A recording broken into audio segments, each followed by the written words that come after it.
Adam, would you like to introduce your character? What you know about him? Yes. Well-developed character.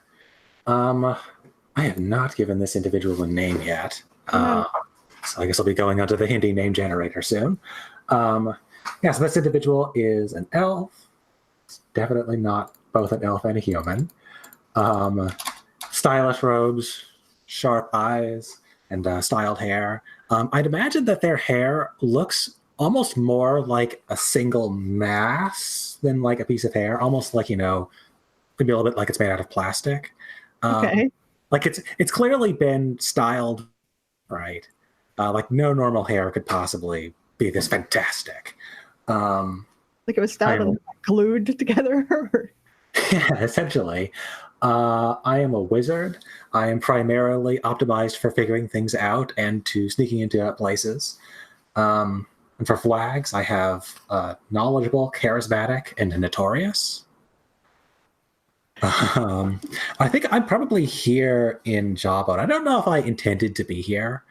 I was probably just sort of like wandering through the area on my way to some important, off on some looking for knowledge, essentially, as wizards often are.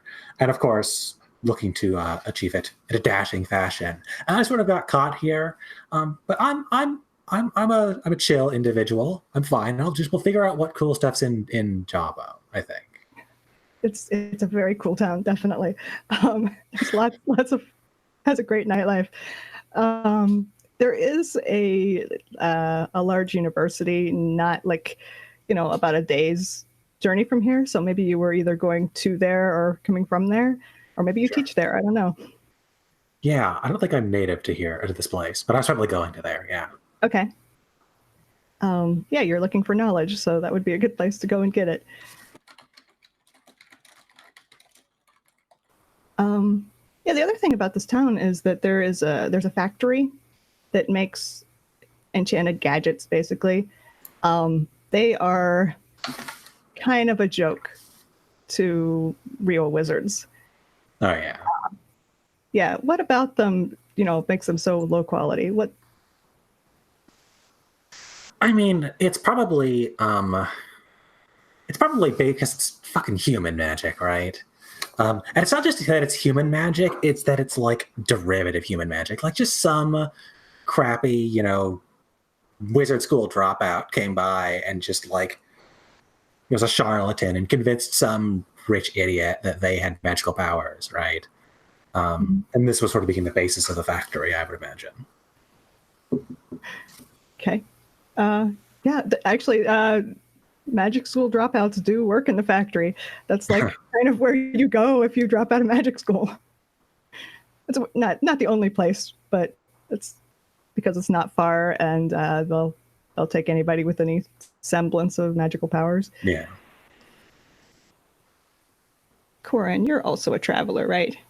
Yeah, but you've come through here several times. So on one of those trips, what minor crime did the sheriff let you off with the warning for? Drunk and disorderly.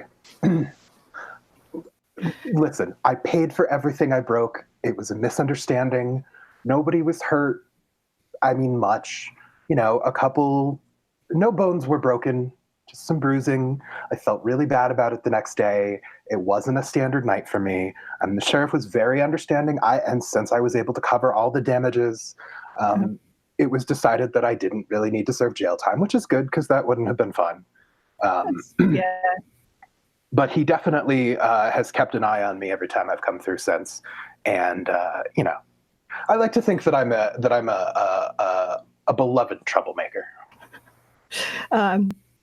Yeah. When was that? Like several years ago or recently? Yeah, it was a couple trips ago, so maybe 3 or 4 years. So that was the old sheriff then. Oh, okay. Yeah, the old sheriff was this like notoriously crooked guy. Oh, so maybe. Yeah, you could have described him pretty easily. Gotcha. Yeah, the new sheriff is kind of it's principled in a way that people a lot of people just don't like. She's very much a rule follower. Gotcha. Well, I was a younger man then, and I was much more concerned about the way people view me as an outsider. These days I'm a little bit more mellow about that, and I mostly just laugh at bigots, so it's fine. Cool. Because I'm usually bigger than them and their best friend. So. Yeah. Oh, I know who picked a fight with you. It's the new sheriff's father, but he's also the father of the innkeeper, and he mostly hangs out at the inn drinking. And he picks a lot of fights. Are we drinking buddies yet, or is he still mad at me? Yeah, you might very well be. Like, did you beat him, or did he beat you? Oh, I mean, I won, but the fact that he actually, I think maybe he probably broke my nose, which surprised all of us. And so, like, I've always respected that because, like, Right. You didn't win in a humiliating way, right? So, yeah, right. I think you are drinking buddies now. His name is Virgil Broadwater, and he is like 80 years old, and he spends his time sitting around drinking and talking about how the youth today are lazy and too soft. Sure. I don't listen to a word out of his mouth, but he's fun to drink with. Baldwin, you are a local, yeah? Oh, yeah. So, back when you were young and Virgil Broadwater ran the inn/pub, you did odd jobs for him. What did you do, and like what cool fighting moves did he teach you?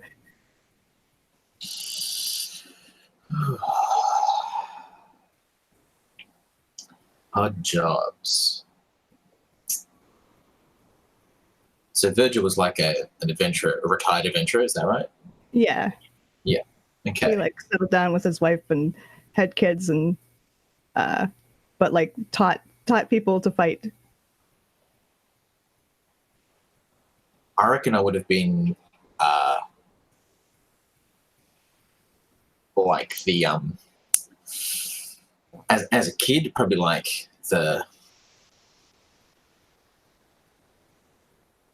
I guess just sort of like cleaning help in the inn, but also like kept an eye out for troublemakers and stuff like that and pointed them out. Yeah. And I think I would have probably, as I got older, I might have even been like, he wouldn't need a bouncer for an inn or anything like that. But maybe we just had this conversation about the. If he kept tabs, if he had like open tabs and stuff like that, and people weren't able to start paying, he would have got me to be like an intimidating presence nearby for sure. Okay. Yeah. And I think what he would have taught me, he would have just taught me like how to use a shield and stuff. Because the shield I've got is a normal human-sized shield. So you can completely hide behind it almost, huh? Pretty much, yeah. Yeah. It's not like a buckler or anything like that. It's like a round shield. Yeah. Yeah. So you learned to use it from this big human guy who probably gave it to you. Yeah, that makes sense. Yeah, absolutely. Cool. He's not using it anymore. Yeah, exactly. In that case, you the wooden sword you found in the temple, you recognize it because it's like exactly the kind that you used to use to spar with him. Ooh, interesting. Okay. All right. Yeah, you have just your group has just split up, and Lucian and Kimbo have just taken off to go find a buyer. There's really only one option for a buyer who isn't Mickey One Eye, who like would both want this thing and have the money to pay for it. Who is Victor Mollahan, who runs the factory. But so they take off to go find him and try to haggle and get as much money for this thing as possible. And theoretically they're going to find you and split up the money when they're done. So what do you do in the meantime? Well, Baldwin's going to go and try and get payment for his from the church. Okay. What church was it again? I don't think we had a name for it. It's basically this the temple of the sun god. Right. Yeah. So it is currently run out of a building that was once used to like store grain at kind of the end of a row of buildings in the market. Sure. Right. I will go there. Cool. I assume that is where I was last like contacted or what have you, or told to go. Yeah. So yes. Yeah, and I mean I don't think this is a thing you need to roll for, and I don't think it's going to be, it's anything complicated. I think he just pays you. Okay, cool. I mean, he probably offered you less than you expected. But I don't, how much did he tell you he was going to pay you? I don't recall. Let's say 50. I don't think I said. So yeah, let's say he told you he was going to pay you 50. And he, like, when you show up, he gives you 30. Do you? Oh yeah. I'm like, this isn't what we agreed on, and I just. Yeah. Come back after tomorrow. I gotta send the collection plate around a little bit. I don't have the cash on hand, but I will tomorrow. Is he bullshitting me, or can I like read him at all, or? I mean, you know him pretty well. He probably has it, but just barely. Right. And it's unlikely that he just doesn't have it. The church, it's the only major religion in town. Most people attend it. People are usually pretty generous. Yeah, he's probably got the money unless he lost it somewhere. Maybe he was gambling with Mickey One Eye, who knows? But he does seem like genuinely stressed out about like not having enough money. Yeah. Because when he sees my face, and I'm just got this like dark scowl, like, what the hell are you trying? Right. Are you trying to short me? Are you serious? I think in this case, I'm going to let it slide. Okay. Like, I mean, you know where he lives. In fact, what I'm going to do is, I'm going to close my eyes and just sort of pocket the money he's given me. That's 30 now, 30 tomorrow.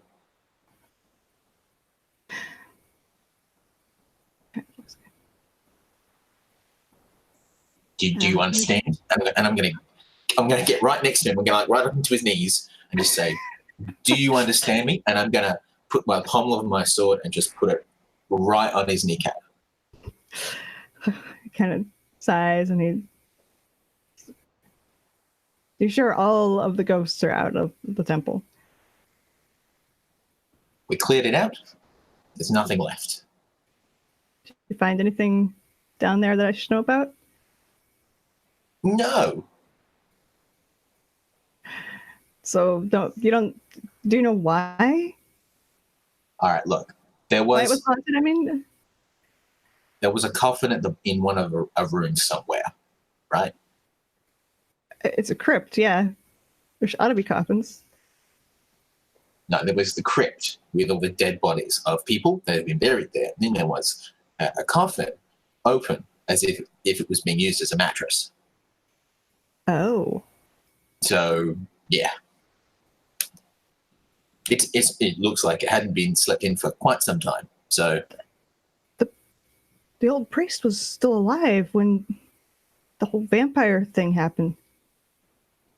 Do you think he was? Oh, that's. I don't know, man. I've told you what I think you need to know, and that's it. 30 tomorrow. Yeah. Yeah. 30 tomorrow. And he kind of he looks genuinely shocked, and he kind of just turns away. He's just agreeing to anything to go think about this fact that his, predecessor apparently was allowing a vampire to stay in the basement. Because there's really no way he wouldn't have known about it. I mean, I'm not going to bother explaining how it's like a hidden room or anything like that. It's just whatever. Okay, yeah. No, but I mean, I think he makes the same association because the vampire thing was a Big deal. Yeah, it terrorized the town for months, and it's only been a few years. Mm. Cool. All right, well, that's my business done. You have money, yeah. You got a bunch of money. I do. If possible, I'd like to spend it. On? Well, there's a few things I could get. I'm looking at some sort of like healing potions or something, or antitoxin, like poisons or what have you.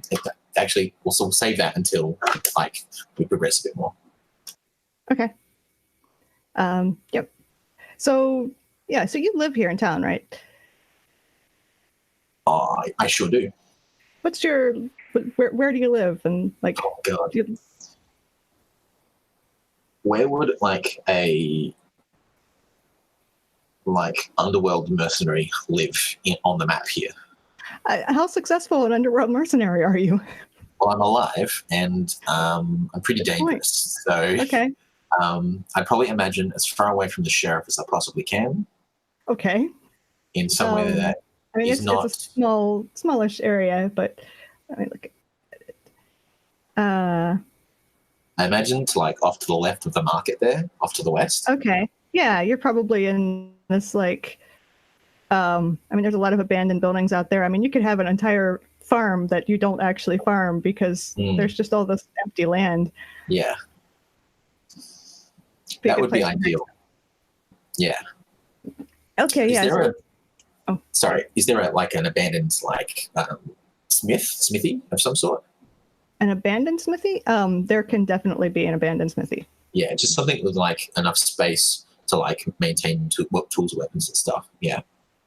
Okay, yeah. If there isn't, you could easily have built one. Kind of in one of the buildings. But yeah, maybe you just took over your great uncle's farm after he died, and you're not a farmer, so you just kind of let it grow up into woods and weeds, but you still use the buildings.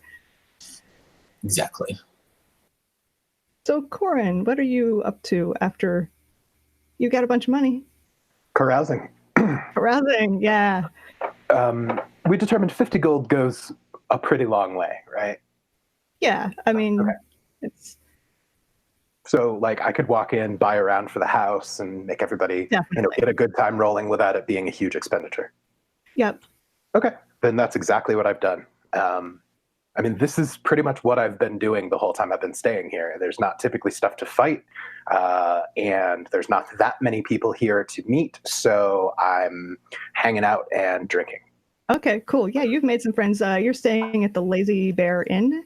And Adam, is your character appropriate a native or a native here? Yeah, she's traveling. Yeah. That's right. Okay. Yeah. So how do you pronounce that name? Sadhana? Sadhana, I think. Sadhana. Yeah, Sadhana. You were here when Korrin the Barbarian comes in, happy and loaded with cash. Yeah. So, what do I see? What does this person look like? I am Mighty Thews, apparently. Where am I here? Yes.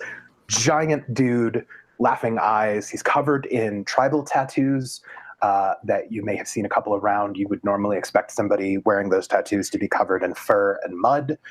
Instead, I'm covered in silk and probably some cobwebs that I'm brushing off, but I burst in and I'm just Korrin the Mirthful has been successful. A round for the house. All right. Yeah, and I think I'm sitting there like reading a book essentially, and I have a plate of like whatever the local dish is here, maybe like a pot pie or something. Um, and I sort of look up and I just sort of like cock my eyebrow and just go, ah, interesting. And I think I just kind of like watch you for a bit, sort of see what you do. I'm probably moving around, greeting everybody I know. I like hand clasp with this 80-year-old curmudgeon in the corner, and so Definitely on. challenges you to arm wrestle. Oh! I destroy him, but I give him a minute to make it look like he had. Right? Yeah. So that's all he wants. Chance Yeah. to save face. Everybody enjoys that moment, I'm sure. And yeah, I'll probably call for some food and some more ale and just kick back. Is there a bard or something? Well, the bard is off trying to sell an artifact. Or is there a minstrel or something? Yeah, there can definitely be. Yeah, there's totally somebody playing a guitar badly in the corner. One of the other travelers who's stuck here for now. That's let me see, who is that? That's Lionel, who is a student at that magical university. All right. I'll probably be like, Lionel, you're getting better, buddy. Good. You're getting better. Clap him on the shoulder, hand him a beer. But other than that, I'm probably just going to kick back and relax and size up anybody I haven't met yet, just to see what their situation is. Okay, so people you haven't met yet. You have met her before, but you notice that the bartender's niece, whose name is Greta, she works here. She kind of does what Baldwin used to do, just kind of odd jobs, cleaning, fixing things, watching for trouble, occasionally kicking people out. She looks like she's just been beat up. Her arms in a sling. She's got like burn marks, bruises, black eye that she can barely see out of. She's walking around. She's not, in danger of dying anytime soon or anything, but she just looks like she's had a bad time recently. Well, in that case, like as she's going by, I'm going to be like, Greta, what? Sit, talk. What happened? Tell me you gave as good as you got. Virgil is also sitting there, having lost that arm wrestling match to you. And he looks at her. His granddaughter, right? Yeah, huh? Yeah, tell him, and she sighs. She's like, yeah, there's been, some noises down from the cellar, and I went down there to fix there's a grate that, comes loose sometimes, and I figured the rats must be coming up, and went down there to fix it, and there's some people down there, and they jumped me. I fought them off and ran up here, hit them with the lantern, and they let me go, and I didn't, wait around. Huh. Well, I slammed my fist on the table. This shall not stand. Are they still present? No, we went down. You figure out Uncle Rick and I went down after I came back. Were they stealing something? Yeah. There's like some food and some buckets missing. There was a table, like all the legs broken off, and 3 of the legs were missing. But they're just stealing nothing valuable, just stuff. Well, that. They didn't even take any beer. Well, Can I have overheard this conversation? Can I have overheard this conversation? Oh, definitely. All right. Oh, so yeah, I'm not a quiet man. Yeah. So I sort of like walk up and sort of lean against the bar, and I say, sounds like quite a strange occurrence. Did you recognize them? No, it was dark. I don't even know how many. I had to have been 4 or 5 people, and pretty good sized, because I barely got away, but I didn't see their faces. It was it was dark, and I used the lantern to hit them with, and then I couldn't see much of anything. Well, if our quite large friend is interested in sharing the kindness of his gold, perhaps I could share the kindness of my eyes. I have a way of noticing things. Perhaps there's something there unexpected. I could take a look at it if you'd like. Well, she's kind of like hemming and hawing, but Virgil is like, yeah, we need a wizard. That's what we need. We need a wizard down there. A wizard, you say? Yeah. Interesting. And I sort of like stand up and give this sort of like elaborate bow, and I say, Sadhana, at your service. And she's a woman as well. And she's got these like flowing like red robes with like dark purple accents, I think. She probably has a bunch of, it's probably not actually gold, but she has like pretending to be gold, jewelry hanging off of her, like her wrists, maybe some like big hoop earrings. Sort of like says, well, perhaps your barbarian friend would like to assist with this as well. Perhaps they're still down there, or more terrifying things besides. Yeah, your barbarian friend would love to escort this this strange elven creature. I think that sounds like a good time. All right, yeah. Virgil goes and grabs, a couple more lanterns, and you all head down to the cellar.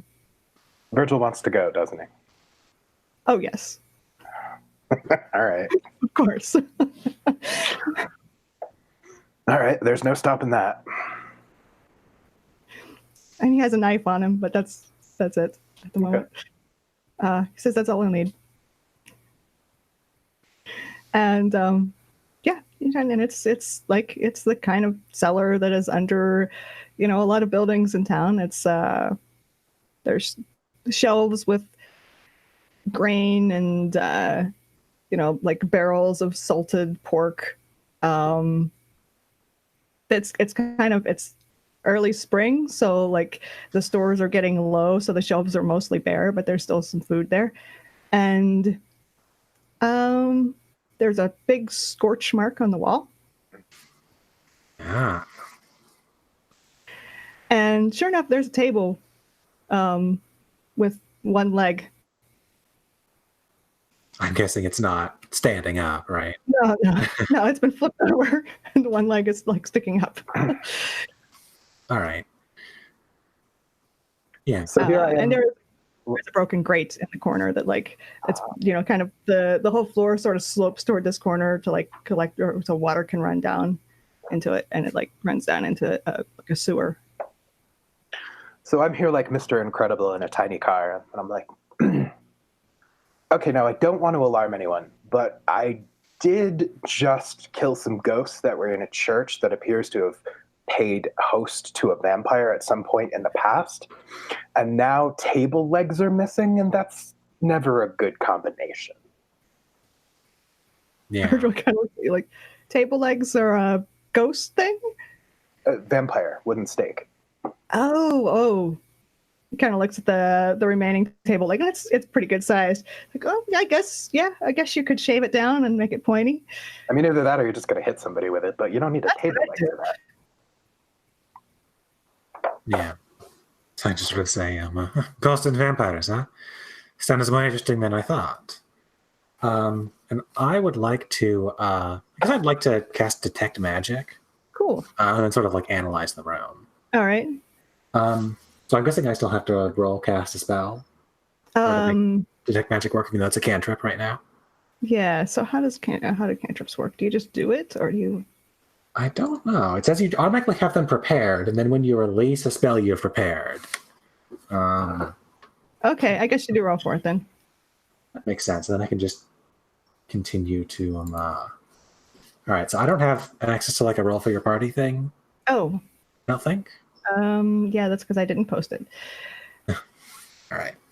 Do I have it somewhere? I have the link. Oh, doesn't matter. I'll just start anyway. All right. So my intelligence is 2. So that is 9. Let's see here. So on a 9, I get to choose one. Yeah. I think I will choose that I draw unwelcome attention or put yourself in a spot. By cast, what's it look like when you cast detect magic? Yeah. So I think I just like I reach into my bag and I pull out like a little, like maybe like an opal or something. And I sort of like toss the opal up in the air and then like touch it, and then basically some like light radiates out from it. Sort of like scans across the room essentially. Doesn't make any noise, does it? It might make noise.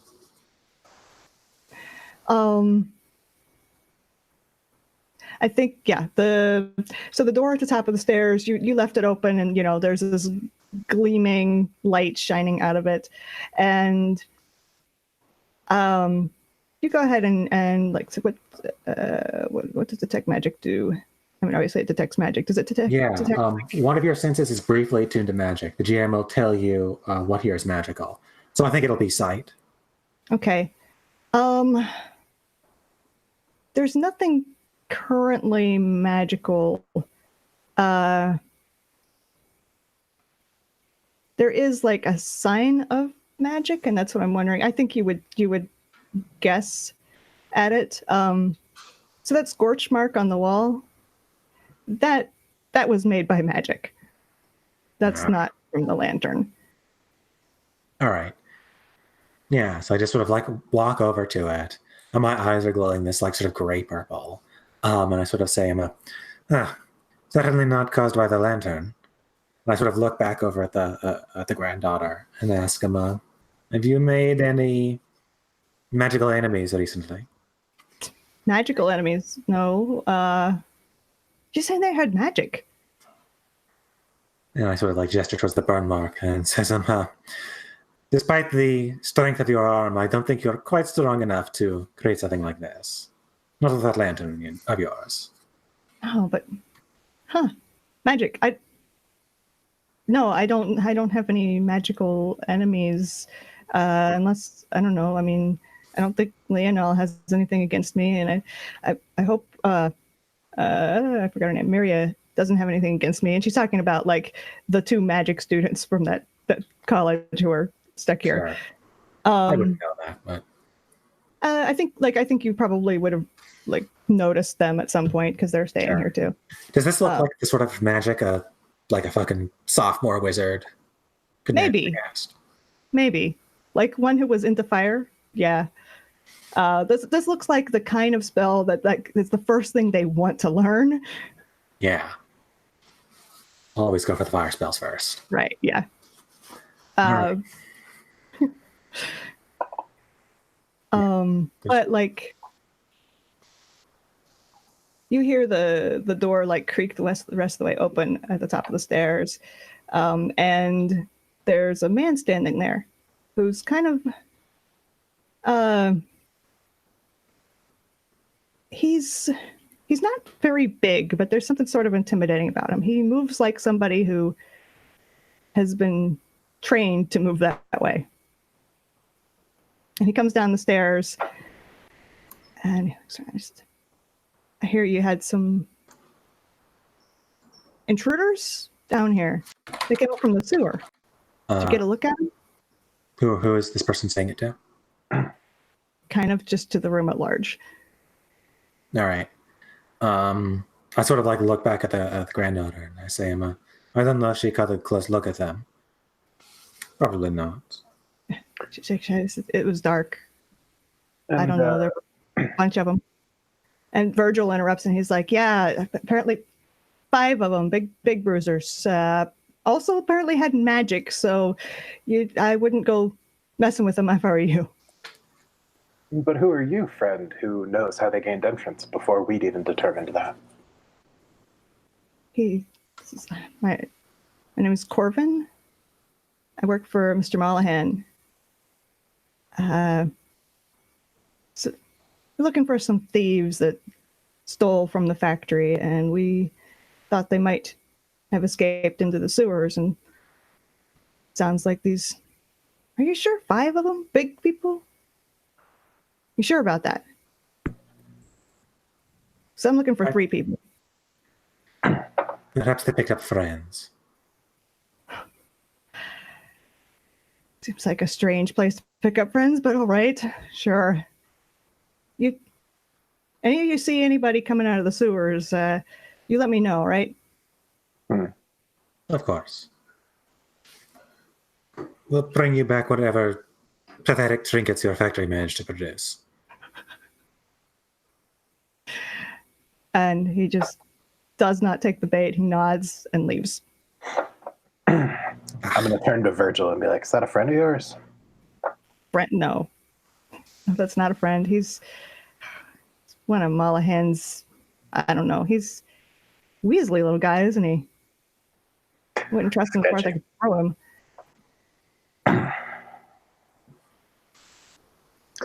Well, tell me, Elf, is there anything else to learn down here?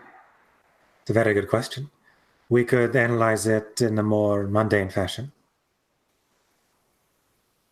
Would anyone like to do that? Yeah, I mean, I've got 15 wisdom, so Damn. I guess I'll just sort of like start investigating. She said there was like a grate in this place. It looked like it's large enough to actually like fit somebody. Yeah. All right. In fact, like they're, Greta is kind of, poking at it. She's, yeah, I brought, came down here to fix this thing, and it's clearly a pretty good sized, and like this is the only place that they could have escaped through. There's only one door, and people would have seen them come out of that door. Yeah. All right. So I think I will. Yeah, I guess I'll just sort of like pull out my staff. I'll probably cast light on it. Okay. Which I guess I have to make another spell roll. Okay. It's another can. Or actually, this one's a cantrip proper. Okay. Does it still get rolled for? I wish I knew the answer to that. I have never seen anything that says one way or the other. You just keep on rolling. I like experience. I like experience, so. Oh, wait, I didn't clear the dice. You should just be able to double click them and re-roll them. In theory. All right, 12. Okay, yeah, you cast light. it's yeah, very bright. Some light. Glowing. Baldwin has a sword that glows in the presence of the undead, and your sword, it just like if there was a a zombie in the room right now, you might be able to see the glow from the sword, but it would be hard. Yeah. All right. Yeah. So it just sort of like glows in this like brilliant yellow light. I think I'm just sort of like going to look generally around this place. I'm just going to specifically look at like the grate. I don't know if I'm going to climb all the way into it, but sort of like analyze that area in particular. Okay. Yeah. What are your? Let's see. I guess. Yeah. Go ahead and roll discern realities. That's wisdom, right? Yep. And it's Can I attempt to assist? Is that something I can assist with?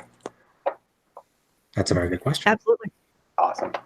Somebody be like, hey, look over there. Hey, look over there. Hey, look at that too. Yeah. Does he need to do a roll? Or see things that are higher up than anyone else can. That's very true.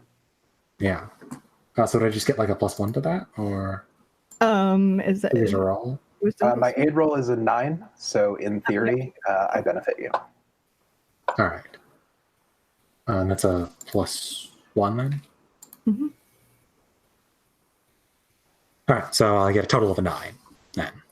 Okay. There are questions that I need to look at. There are. All right, just scroll up. Discern realities. Ask only one.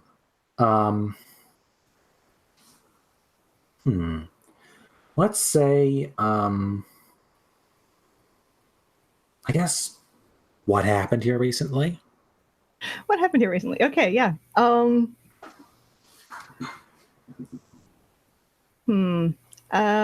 you're going about that by like examining the room?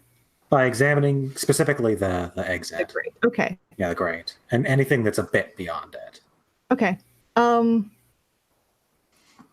Yeah, there are tracks. There are like some minor blood stains on the grate itself, and like kind of leading to it. And there are like the further down you look, the more like covered with mold and slime the walls of this tunnel are, and you can see sort of scrape marks that could easily come from like shoes. And yeah, they definitely, in fact, there's a lot of them.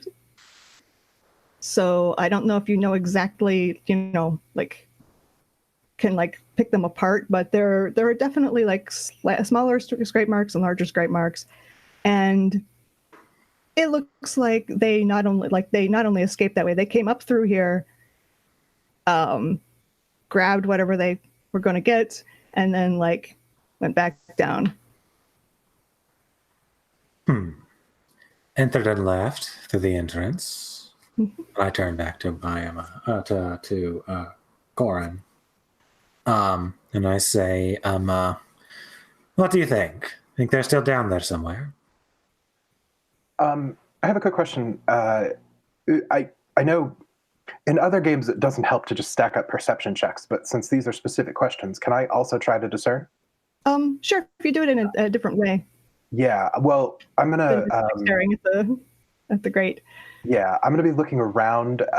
I'm especially interested in this scorch mark. I don't know much about magic, but I've definitely set a few things on fire in my time. Cool. Yeah. So let's see. I got a 6, so I don't know anything. Not a thing. Experience. It's Experience. Scorch mark. Somebody there was fire in here at some point. So I turn away. Probably from that lantern. You're like, do you think they're still down there? And I'm like, something was on fire. Yes. Yes, it's entirely possible that they're still down there. Well, I mean, I'm not particularly fond of people assaulting my favorite innkeeper's niece, so I think maybe we could stand a duck down there and look. Indeed. Cool. Baldwin, what are you doing? What am I doing? No, I'm nowhere near this scene, am I? I'm nowhere near this scene. Oh, okay. Oh, that's right. You that's right. You went home to the farm. I forgot about that. Yeah. Okay. Well, in that case, what are you doing there? So I think I'm burying some of the gold that I've won in somewhere on the farm. Okay. Like next to my uncle's grave or something like that. Good. Is there a specific, like, is this something you do often? I think Baldwin is pretty paranoid, so yeah, he's probably got like stashes of like food or other things that he's hidden like that. Yeah. Okay. Oh god, just like the ground all around your grandfather's grave is just like overturned. He's no fool. He'll pat the ground down and like. Yeah, sure. Yeah. Okay. If you'd like, it occurs that my character would probably think of Baldwin for a sewer excursion since he's much smaller than me. So good. Yeah. I could dispatch someone off to interrupt that scene whenever you're ready. Mm-hmm. Yes. That works. Baldwin is, as I think I've established, Baldwin is very money motivated. So, yes, there would need to be some sort of communicator. He's not going to go venturing out onto his own unless, like, he's directly threatened. Yeah. But yeah, he could send somebody and like suggest that money might be involved.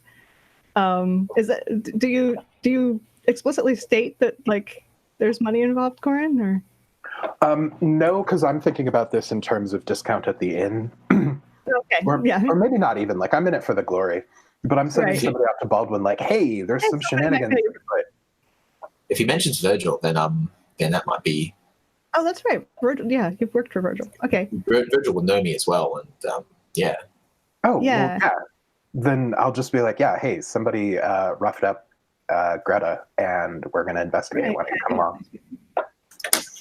Awesome. Cool. So when I get this message, yes, you see Baldwin. Now, Baldwin, He's a halfling, so he's only like 4 feet tall, or even like slightly less. But his like arms are like super ropey and super muscled, and his armor is scale mail, and it goes directly down to his ankles.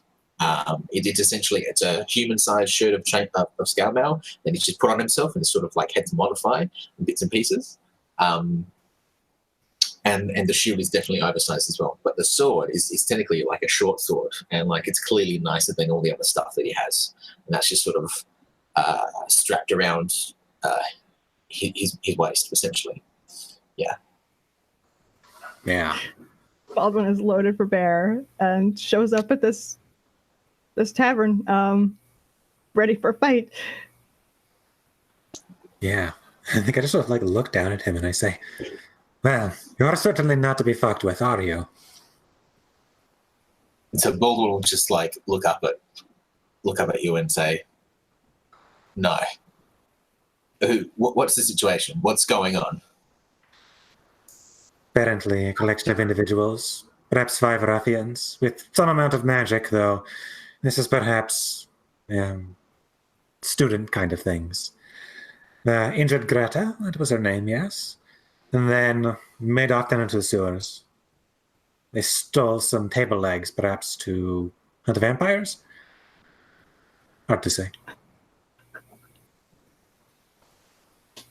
None of this makes any sense at all. This is really weird for Jawbone. Like, this is the strangest thing I've heard of in, like... Okay. I'm just going to slide you down a tankard of ale and be like, this will help. Yeah, so I'll pick it up. Am I able to, like, also do, like, a more general discern realities, just based on my history of the town? Yeah. Yeah, I was going to say, you know these people, or at least some of them. All right, so... Let's have a go. Oh, damn. What discern realities is wisdom? Yeah. Well, I rolled a 12, so... All right. Yeah. Okay. What are the moves for discern realities here? What are the questions? Okay. Questions. Is there a special one for over 12? No, it doesn't look like it. Right. Okay. So I forget, what questions have people asked before? What happened here recently was the only one that... Only one that's asked? Okay. Okay. So what here is what not what it appears to be. What here is not what it appears to be. Okay. Yeah. You know at least some of these people. Not all of them, but you kind of know like who's related to who and, you know, kind of how they get along. You've seen them interact with each other. And you notice that every time Greta like repeats what happened, she's looking at 2 people. She's mostly looking at Virgil. And she's also looking at the other student wizard whose name is Miria. And like after looking at them, she kind of emphasizes more like, oh, there was a bunch of them. You know, they were big, they were tough. I fought them off. You know, kind of goes into like, you know, just goes into way more detail than she is. Oh, I see. Okay. Yeah. Okay. Who's really in control here? Ooh, certainly in control here. In what sense are you asking? So, like,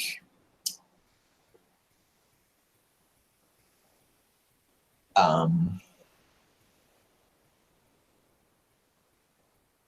I could give she's you obviously okay. Sorry, she's obviously concerned about like her reputation and stuff around like her dad. And what's the role of this wizard though? Like, okay, yeah. the wizard. So the wizard is she's a student. She's actually a like necromancy student. And you've probably noticed that like Greta seems to want to like is always trying to talk to her and like suggest like things to do around town, and like she wants to impress this person. I see. These are both people that she wants to impress. Yes. Right. Okay.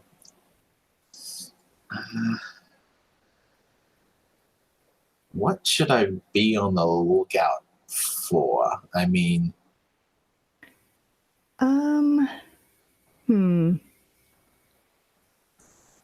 people armed with clubs or stakes is an obvious one, but actually, I think when Korrin tells you, or somebody's going to tell you about that man who showed up and was asking questions.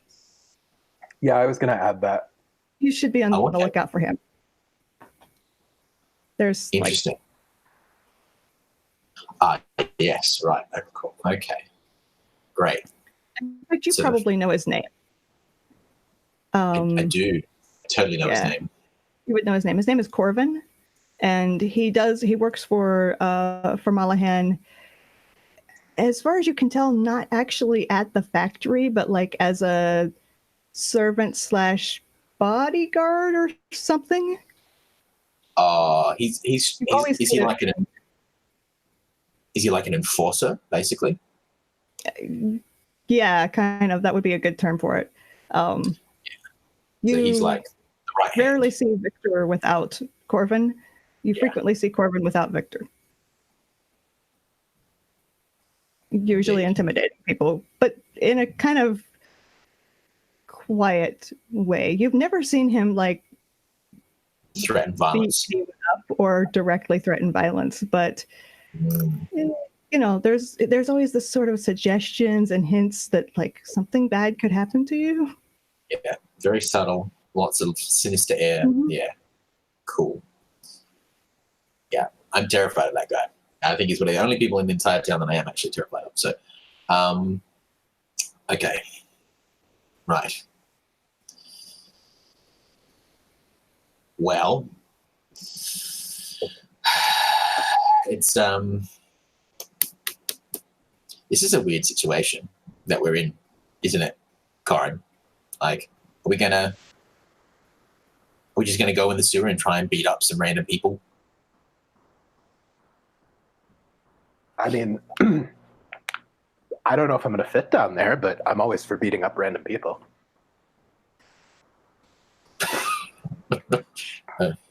I'm going to need more drink before we get into this. No I think problem. I'll drain that tank in a barrel. Right. I'm ready when you are. Cheers. Excellent.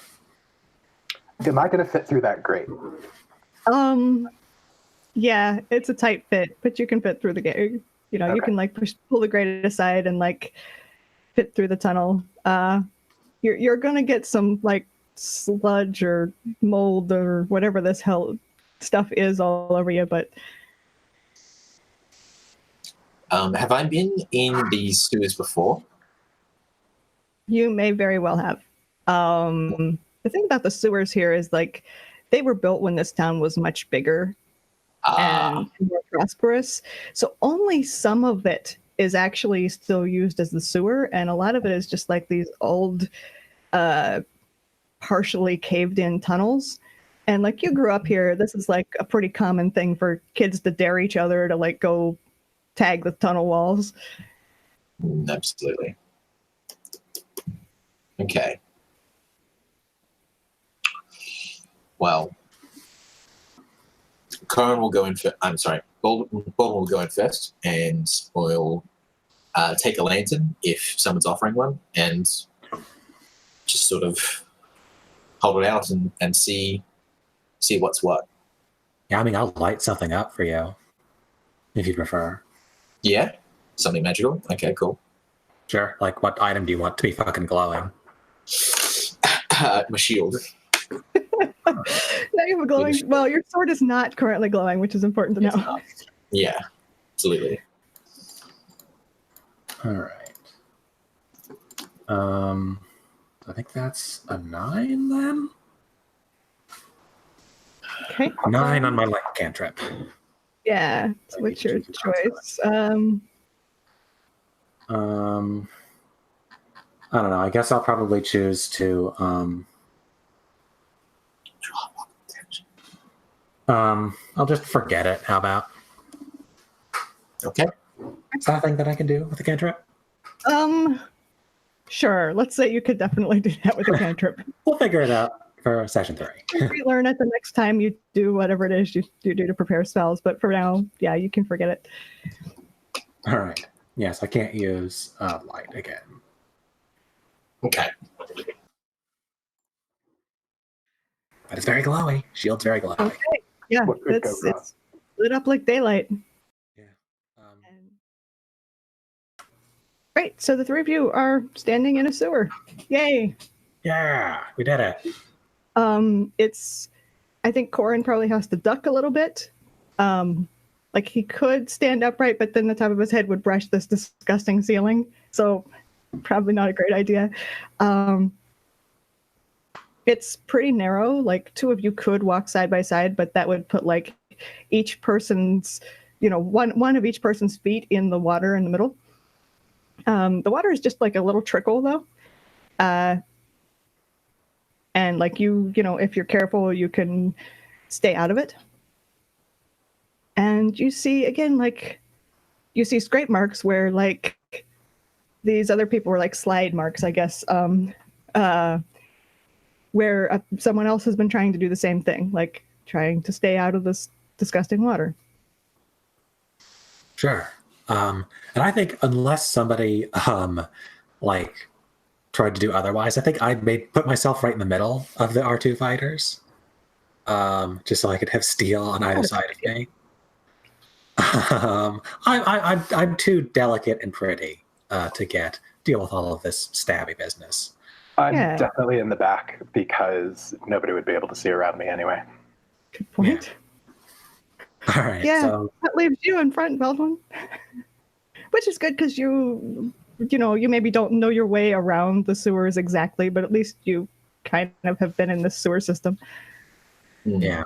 And I'm like, yeah, and I'm like pointing out the markings, right, that I sort of have made notice of. Mm-hmm. And my suggestion would just be to, I guess, follow them. Unless anybody has a better idea. Seems reasonable. So yeah, Baldwin's gonna shoot out side by side and just keep walking along. Okay. And see what we see. All right. You don't see things so much as you hear them. It echoes, and like there's this, water trickling down, like the wall and down the center of the middle of the tunnel there. But also, this clicking noise, like repetitive, but not rhythmic, clicking. And as you come around a curve, you hear it gets louder, along with maybe like some scratching sounds. It's above your head. I mean, I guess we'll look up. Yeah, there's kind of like it's not quite a ladder, but it's like a series of handholds in the wall leading up, and about even with Korrin's head, actually, there's a smaller pipe that comes out into the wall, and you see the end of it, and you see this gigantic, for what it looks like an insect head, stick out of it, and like slowly come out, and it's like what you think is just a head, and then like it's longer and longer, and you like, where's the end of this thing? Until it finally drops out, and it is about as long as you are tall. All right. I think I just immediately looked at it and just go, fascinating. And I think I'm going to like pull out a book to try and like cross-reference to figure out what this thing is. Cool. Yeah. It grabs Baldwin by the ankle. Like hell it does. I'm going to cut that thing to pieces. Go for it. Hack and slash. Yeah, no. Big no on all of this. Yeah. Roll. Thank goodness for +2, so that's the 7. Okay.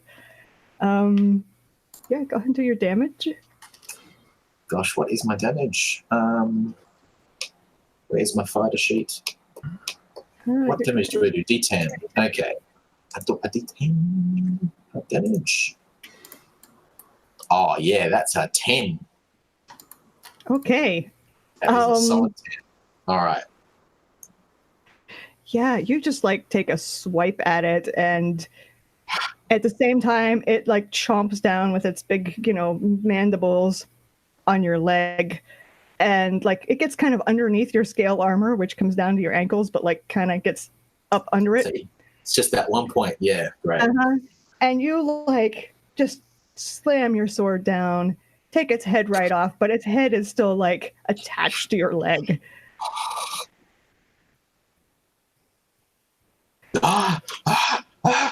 Baldwin's starting to start freaking out, and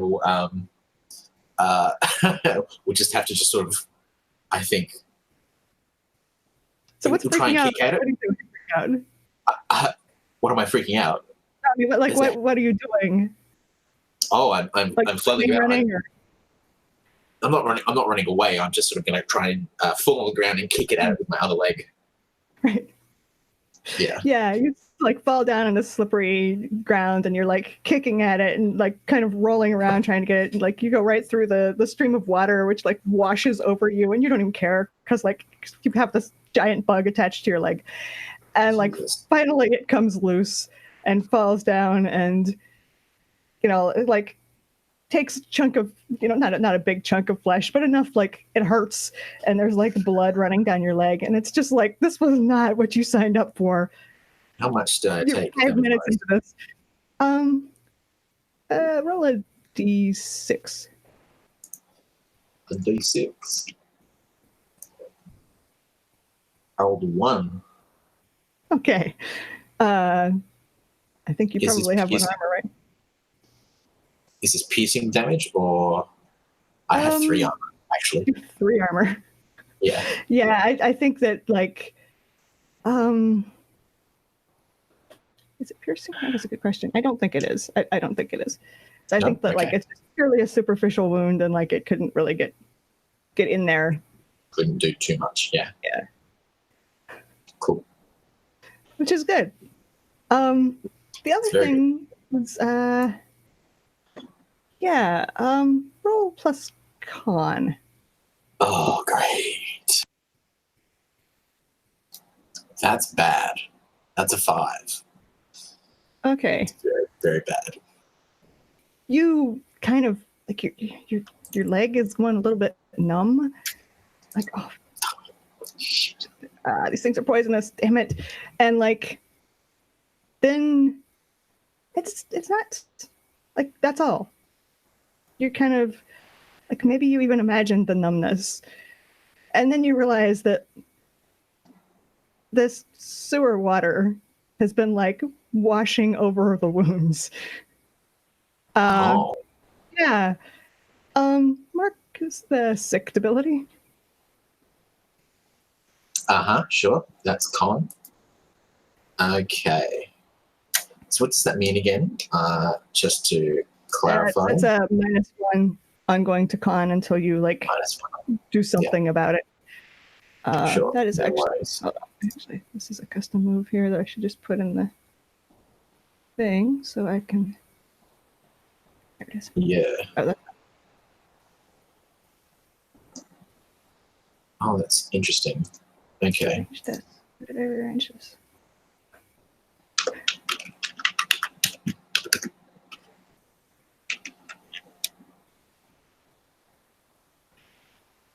Yeah, it would be cool if there were checkboxes. If there were checkboxes to the right of the stat that you could tick, and then it would automatically take a -1. Well, it's not automatic, but we'll work with it as it is. Yeah, I'll add that actually because that seems like a good idea. Yeah, here's the actual move. Oops, why is it crossed off? I don't know. That's really weird. But anyway, that's the move which I should add somewhere in the. Yes, I fell on my butt. That's right. Yes. Yeah. What else do you do while Baldwin is yelling and kicking this thing? Yeah. I think he like rips off the head, right? Yeah. Throws it somewhere. So I think I like basically step around him and I cover the head to like go study it, essentially. Okay. Is it still alive? It's like twitching, but I think it's dead. All right. It's still So I just sort of like, I just sort of like reach down and sort of like pick it up, and I basically just start studying it. I pull out my book and sort of start like cross-referencing images. Maybe I have to like set it in the like just sort of like like set it on like a somewhere, sort of flip through it and figure out what this thing is. Do you want to spout lore on this? I would like to spout lore. Yeah, I'm gonna spend one of my books to do so. So I'll get that gives a +1, right? Okay. And I'll have to mark. All right, so that is an 11. Yeah. I tell you something useful and valuable about this.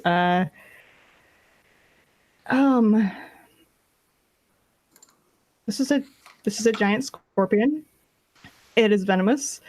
They travel in usually not huge swarms, but like if you see one, there are probably others around.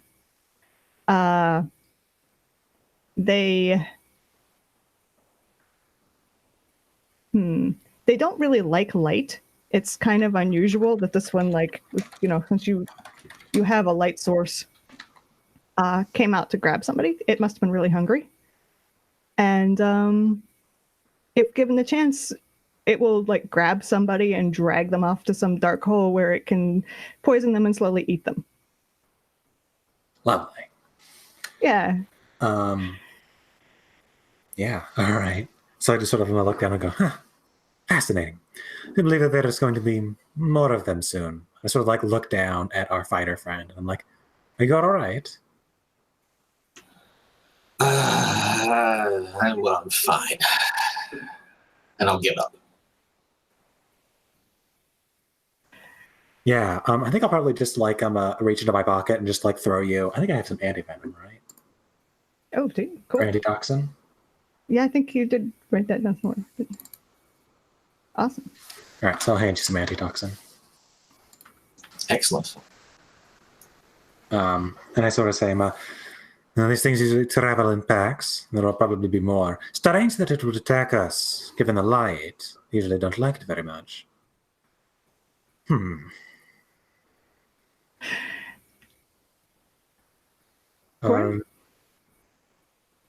What are you up to while this is happening?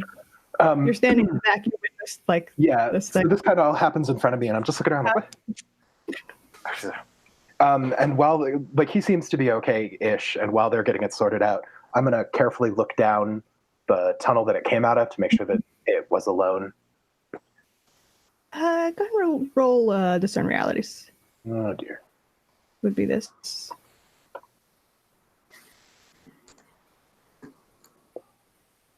4. Mark experience. Perfectly safe. Nothing could possibly be anywhere down this tunnel. Oh, good. That's a relief. Don't worry, guys. There's clearly nothing else down this tunnel. I'm not even sure where this one came from. Excellent.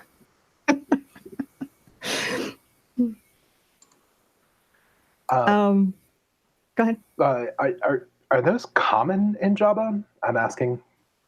I can spout lore on that, because I would certainly know. Or I would just know. I think you would just know. Yeah. And, not only are these common, but actually, I guess I have a question for you. So, yeah, not only are these common in this like in kind of dark abandoned, you probably have seen them in abandoned buildings on your farm. Mm. They're a nuisance. Lovely. And you've like never gone in that building again. They're a nuisance. They can kill you with a bite or by like dragging you off and eating you. They haven't killed a lot of people. It's more of a potential danger than like it's like living somewhere where there's a lot of venomous snakes. Like, yes, the rattlesnake could kill you. It probably won't. Like Australia. Yeah, exactly. Like Australia. Yeah, I think everywhere but Antarctica probably has some poisonous snakes. Okay. Yeah, so lovely. they're the equivalent of poisonous snakes, but they're huge. There's So also we're talking like this big or as tall as a person big.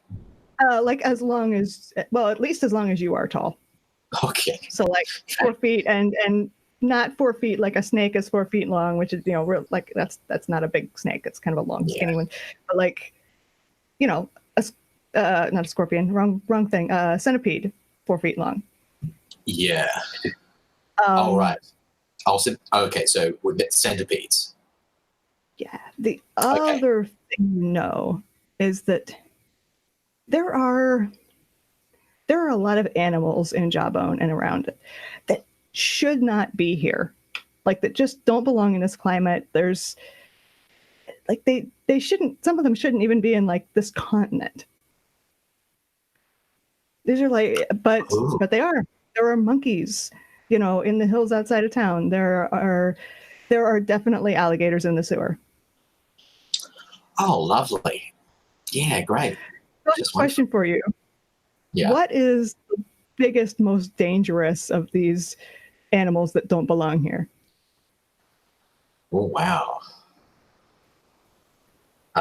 Crocodiles are pretty big, like they are like 2 meter plus crocs are scary. Wow. So Jawbone's like on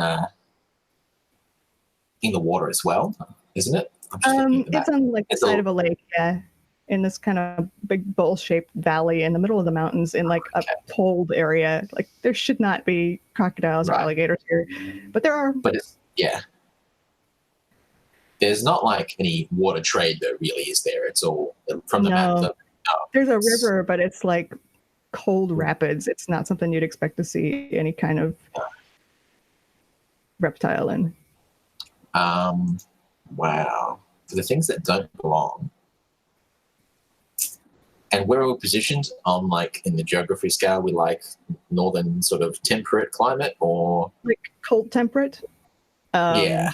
Like I don't know, northern New England, southern like southeastern Canada, that kind of. Sure. No worries. Okay.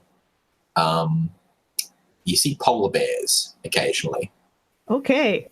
Yeah. And they stand out. So polar bears look really odd here as well because the hair, the polar bear is actually translucent and hollow. Mm-hmm. So they're not white. They in this area they pick up all this weird muddy green or brown texture, and it looks really filthy. And I'm sure you would see them like whenever they feed, they've got like red around their mouths and stuff. They look terrifying. Yeah. Oh, they're like sloths. There's probably algae that grows on their fur, and everything. They're green polar bears. Yeah, they're not meant to be here, and they They definitely live in like the swamp outside of town. Nice. Cool. But yes, you have alligators are also a thing you would need to worry about in the sewer. Oh, alligators. So difference between alligators and crocs, like alligators are much smaller, generally speaking, right? Yeah, like a full-grown one is 6 to 14 feet, roughly. Oh no, that's still massive. Okay, so no, yeah, I mean it's still big enough to hurt you. But not as big as like a saltwater croc.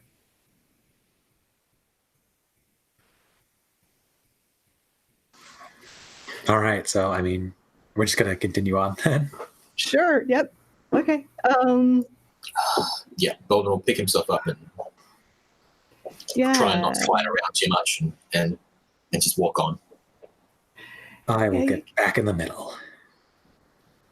you keep going and you come across. It's like at first you see the light glinting off this kind of brown chitin, and just as you're about to like do whatever, react however you would to a centipede, you realize it's dead, and there are like actually 3 of them, and they're all dead. And there are just these black scorch marks along the wall and on their shells, like the one you saw in that cellar. Right. Does this mean anything to you guys? Seems our friends have been through here. So we're on the right track. To have been on fire. Yeah, very good. Yeah. And Baldwin's going to make a pointed look towards Sadhana and say, are there magic users here? Pathetic ones, yes. Okay. Don't worry, it's just that shitty human factory magic. What are they going to do to you? Lightly singe your eyebrows. I sort of like look down at the very clearly burnt up centipedes. I'm just like, this will be fine. You're a strong man. There's a reason I shaved my head. And I'm just going to keep walking on. Okay. Yeah, you keep going, and Baldwin, your sword is glowing. Dimly, but it's glowing a little. Yeah. So, yeah. And you come to... I think of her. You see, like, like another tunnel branching off, and it's not like a small one way up, like the centipede came out of. It's lower. It's just like a little bit higher, and it's got this very rusty locked gate across it, and there's like trash and debris, kind of clumped up behind the gate. But there's still like water coming down through it. And the closer you get to that branch of the tunnel, the more your sword glows. Right. Okay. I think Baldwin is definitely going to try and smash the lock on the gate and yank the gate open. Cool. Yeah, you have a move for that. I sure do. And that is a good old 10. Yeah, okay, you totally do. You just like break it open. It's an old rusty lock, and it just falls apart. And So on a 10 plus choose 3, it does not take an inordinate amount of noise. It doesn't take a very long time, and nothing of value is...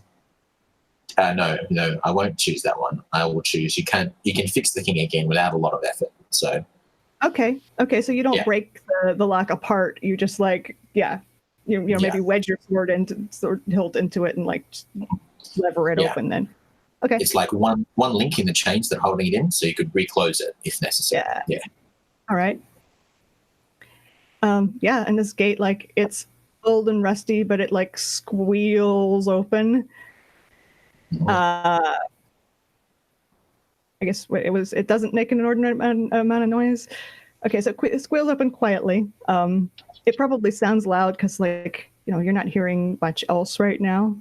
It might sound loud to us, but maybe it doesn't sound loud elsewhere. It's not alerting anyone. And you're in this tunnel where your sword is glowing, and the farther you go down this tunnel, the more your sword glows.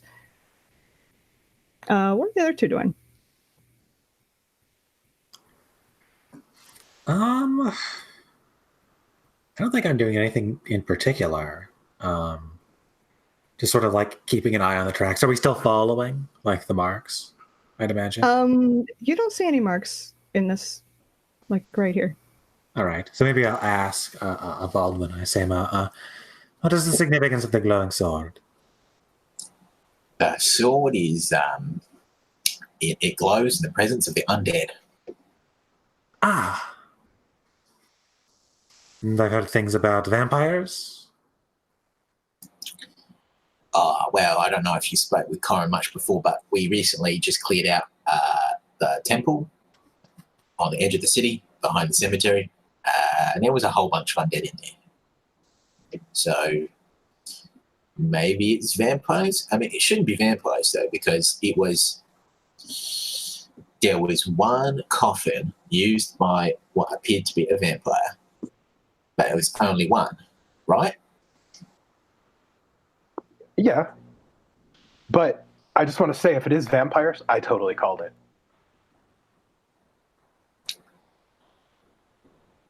Huh. Noted. Okay. Come on, I've never killed a vampire. This should be fun.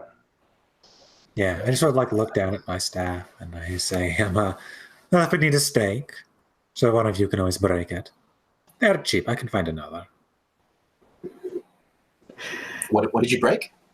I'm just like holding my staff, like offering, Oh, sure. in case we need a stake. Oh, okay. Cool. I say, well, after you, Baldwin. Unless we would like to put the larger men in front. Nah, this is fine. And I'll go for it. Yep, you're just again, like, no scrape marks, no scorch marks, no dead centipedes. Well, no, I take that back. There's like pieces of a very long dead centipede shell in this like pile of debris and junk, piled behind that gate. But there's no like recently dead centipedes.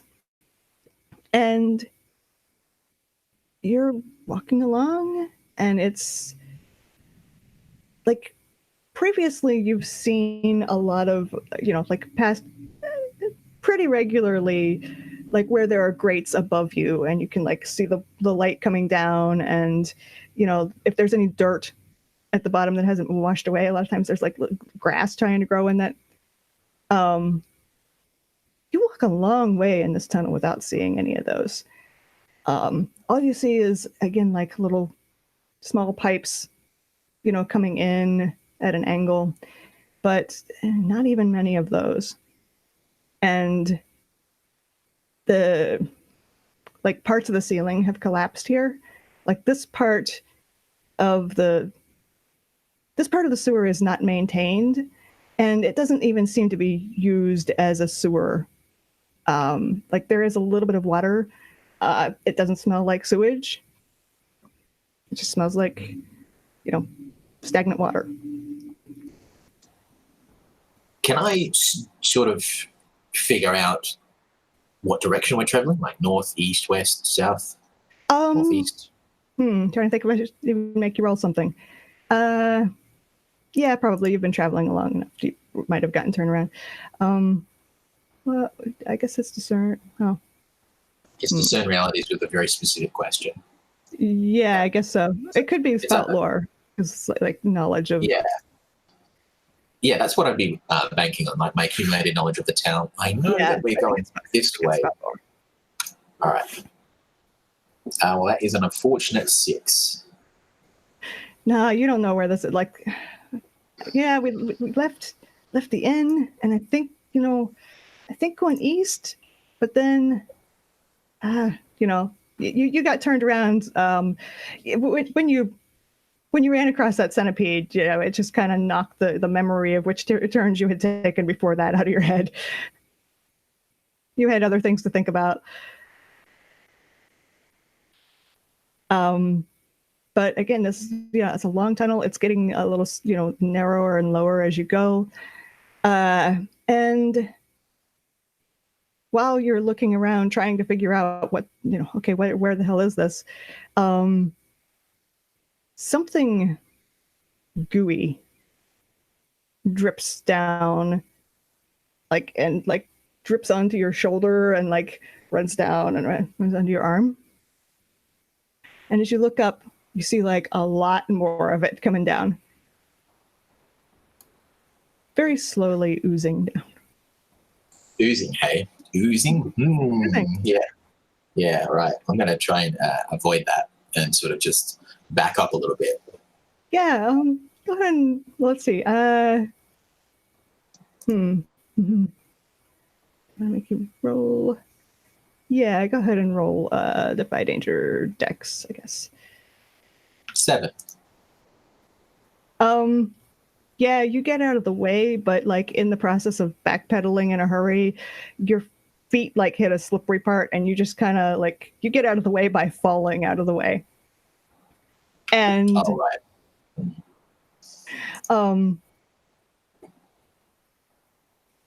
I can remember you. Sadhana. There we go. Sadhana. Sadhana. Sadhana. Yeah. Baldwin just like, I don't know, tripped over his own feet. Something. Do I see the ooze? Yeah, you do. Like you see Baldwin fall, and then you see the ooze, and it's like dribbling down in between you and where Baldwin was standing. All right. I just sort of It's like black and oily.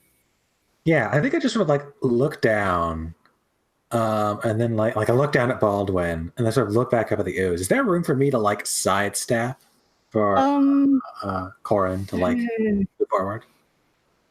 There might be room for you. There's definitely not room for Korrin to get around this thing without touching it.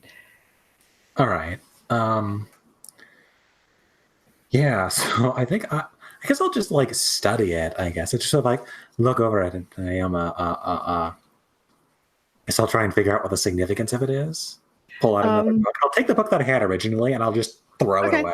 Okay. Yeah. Pull out another one. Yeah. Go ahead and roll spell lore for that. All right. Reroll selected. All right. So that is 11. Okay.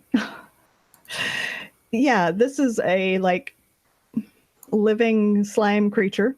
It's moving slowly because it's so cold. If it were warm, it would be a lot more liquidy, and it would be moving a lot faster, and it would have already like pooled around your feet and be climbing up you and dissolving you, or dissolving at least like the first layer of your clothes. Yeah. But like because it's so cold, it's very sluggish, and it's got this tar-like texture. Yeah, so I sort of noticed this, and I'll just like kind of like very casually just like reach down. I'll take the book again and I'll throw it away because we only use the books once. Right. Weirdest rule. Yeah. So sort of like reach down, and I guess I'll just like start to like grab a Baldwin and just like slowly sort of pull him away from this, or maybe try and help him to his feet. Whatever seems the most likely to work. Cool. Yeah, you can totally do that. That's all right. And I say, do I know how like how dangerous these things are? It takes time, but like they can eat through metal, through wood, and definitely through skin. Yeah. So sort of say, dangerous creatures. Lucky that it is so cold, or else it would be probably have already consumed our dear friend Baldwin. Possibly through his scale mail.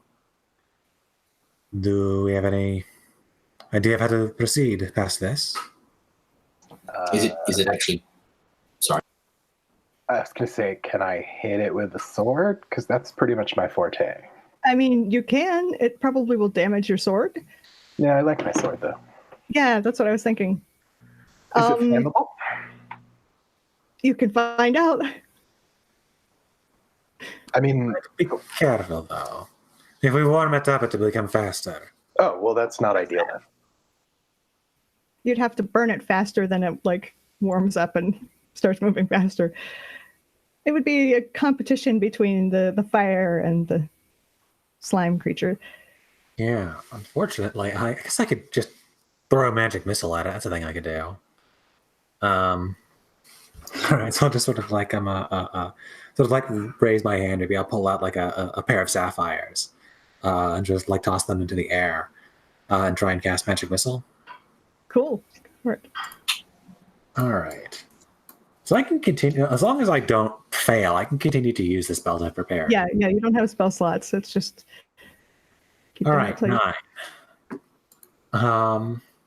So it'll successfully go, and I think I will choose. You draw unwelcome attention to put yourself in a spot, and I'll Okay. go for damage as well. Could we have helped him to helped her rather to bump that up to a 10? Yeah, you probably could have. What did you do to help?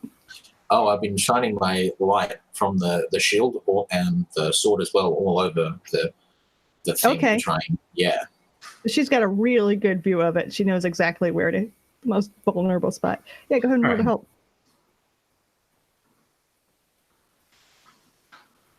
So So you rolled a 9, so you've got a 10 now. Because, oh no, I need to roll. Sorry. yeah, you have to roll. What are you? Oh, What am I rolling with though? That's a good question. bonds, right? You don't have Yeah, but we bonds. Don't really have bonds in this case. So that would be with the stat that you're using, and I'm trying to think of what stat. If it's into wisdom, then unfortunately that is a miss. Dex, It might maybe. be Dex because you're like aiming light Yeah. at it. I I'll guess. totally take that. That makes that a 7. Oh, okay. All right, so I'll go ahead and roll my damage. It's not great, guys. Damn. There's probably like this. It's 3 damage. There's probably like this really elaborate like thing that I do, and a bunch of light comes by, and then I just like touch the sapphires, and there's like this little shot of electricity just comes out of it, shocks it a little bit. Yeah, you can see it like jiggle. Yeah. And maybe a little bit of electricity sort of flicker over it, and then it starts like you see like tendrils come out of it and like lash around and wrap around your leg. Right. And are you wearing any armor or anything? No, you're wearing like fancy clothes. That's No. Yeah. yeah, it has you around the ankle, kind of like that centipede got Baldwin, and is pulling you toward it, kind of like that. I'm not sure which is more disgusting. Can I like grab her and yank her back? Sure. All right. Yeah, roll to do that. Plus strength. Yeah. Alrighty. 9.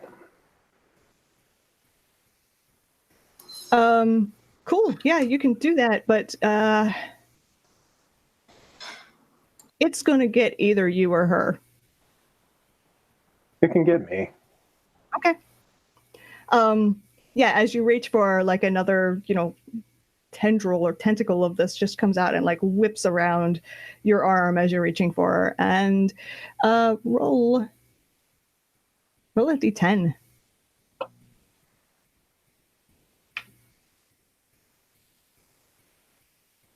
Six. And it is corrosive, so it ignores armor. It just like oozes in between. You don't have, you do have armor. I have armor from wearing neither armor nor carrying a shield.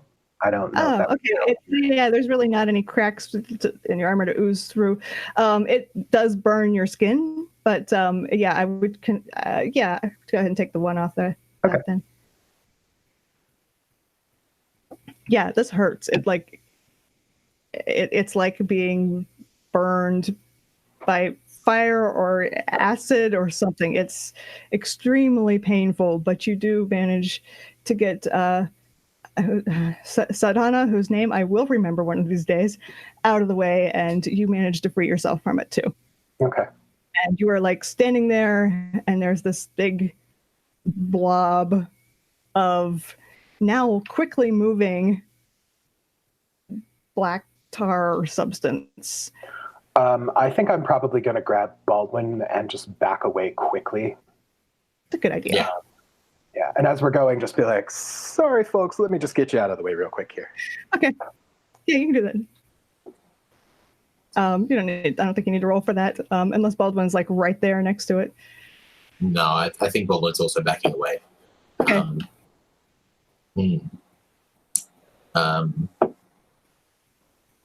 So Baldwin's going to set the group. folks, I think that we don't really have a way to get past this thing, do we? Is it blocking? Well, rather, it's more that we can't get Korrin through it without. Right.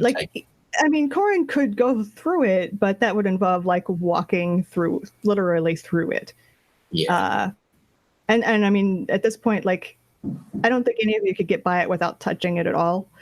Right. And it's like moving now with not super speed, but it's moving a lot faster than it was when it was just sort of like slowly oozing down. I think under the circumstances, we might want to just retrace our steps and keep track of where we are so that we can figure out where this is leading and pursue it on the surface. I just don't think we can get through here. You can definitely do that. Yeah, let's do that. Okay. Let's see if we can find one of those grates and push our way up and then see where we come up. Okay. Yeah, you walk back and you come to. Well, actually, let me know is there anything in particular you're doing as you're like going back to that rusty gate? Don't think so. Okay. I think what we might, what Baldwin might do, Baldwin might just try and make a mark on the wall of some sort, like an X or something, like a triangle, maybe, just to sort of signify that we've been here before, like every 50 paces or something like that, just to sort of say, yep, oh no, this is the tunnel we've been in. What do you use to make the mark?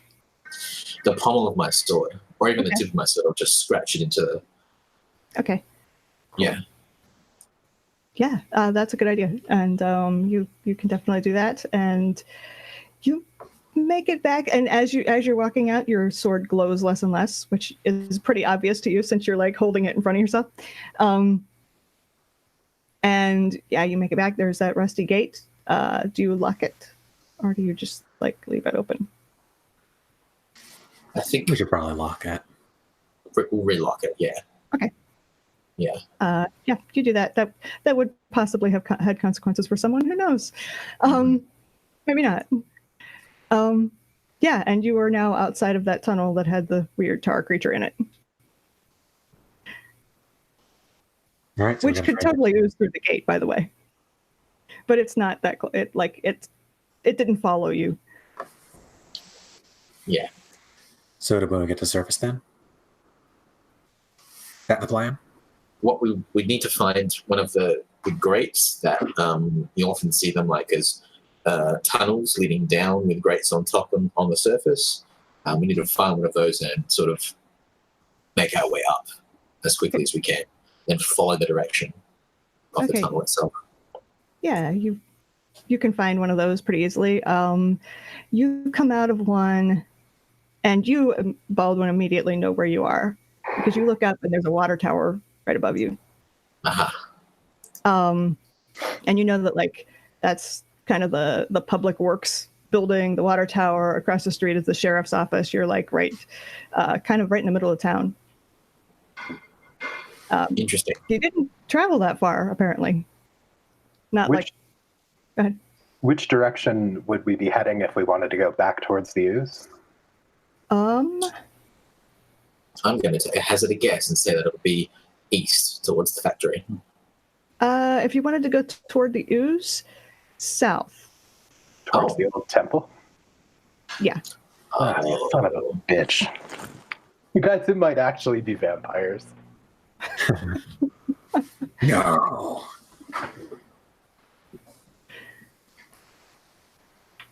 Yeah, so I guess we just sort of like look over at the old temple, and I say, well, it's apparently our destination. Shall we head over? Going back to the temple. Go ahead. We were already there tonight. You were. I'm not. It's not a fun experience. I have to tell you, I am not that interested in going back there again. That was I mean, we were okay because we're tough people, but that was not a pleasant experience by any measure. Where is your sense of curiosity? It is undead down that way. While you're standing there talking, arguing about whether you want to go to the old temple or not, someone comes out of one of these little buildings. He's a dwarf. He's old-ish. Kind of the graying beard, graying hair. Walks with a little bit of a limp, and he's followed by.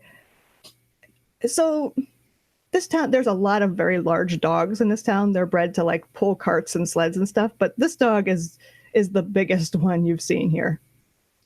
It's like the dog standing on all fours is taller than the dwarf. And he comes up to you. What the hell are you people doing down there? He looks at Baldwin. What are you doing? It's dangerous. And we were pursuing some ruffians that had assaulted mugged Greta in the street. So we had to stop. In the sewer? Well, technically they mugged her in the basement. Oh. Oh, okay. That tracks, I guess, but who would be down there? I don't know. Well, we don't know.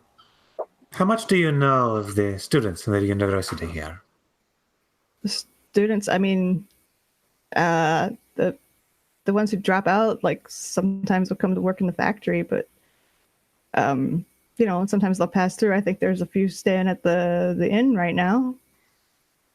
Do you know any who specialize in fire? Fire, no. Not off the top of my head, but I heard fire. I heard something.